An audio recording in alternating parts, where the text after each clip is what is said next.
When I was just 11 months old, I died. Most people don't remember anything from that age, but I remember everything. Not with adult words, but with feelings and pictures that have never faded, not once. It started on an ordinary day. My mother had just come back from the grocery store. The old station wagon still smelled like warm vinyl seats and summer heat. She unbuckled the bassinet she used to carry me in, lifted it out, set it on the ground, then, in a hurry, she scooped me up in one arm and the grocery bags in the other. I was wiggling, laughing, reaching for her face the way babies do. We walked up the concrete sidewalk to the front door. I can still see the cracks in the path, the little weeds pushing through. She shifted the bags to reach for her keys, and in that single second, I slipped. My head hit the concrete first, a sound like a melon splitting open, then silence.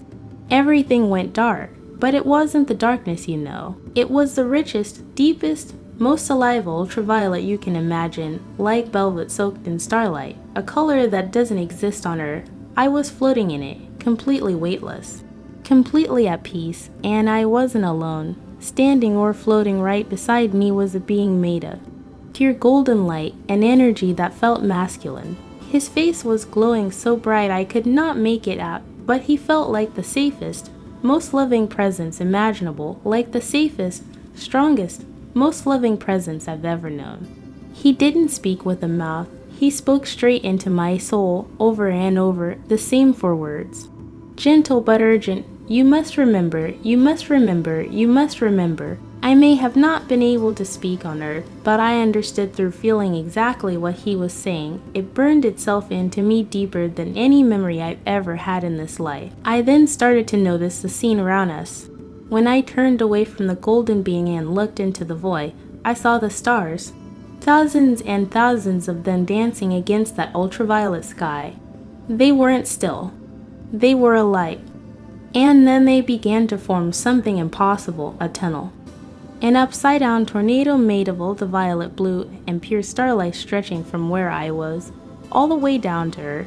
And in that moment I knew without anyone telling me, this is how we are born. We don't climb into life.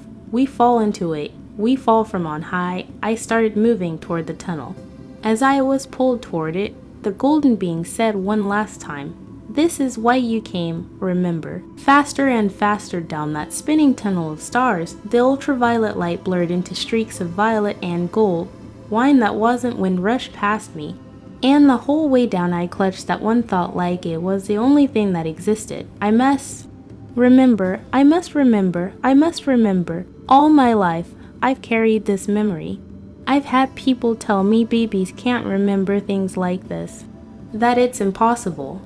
But I know what I experienced, and I know why I was sent back. I believe we all made a promise before we came here. Every single one of us. Before we fell into these bodies, before we forgot who we really are, someone made us promise. You must remember, if your chest feels tight as you watch this, if you've ever jolted awake, breathless, as though you were falling from some impossible height, if you've ever wondered how beings made of stardust come to be born at all, you're not losing your mind, you're not alone, you're simply beginning to wake up. Comment the word remember below if anything in this story felt like your own memory, because the ones who remember always find each other. Thank you for being here, and welcome home.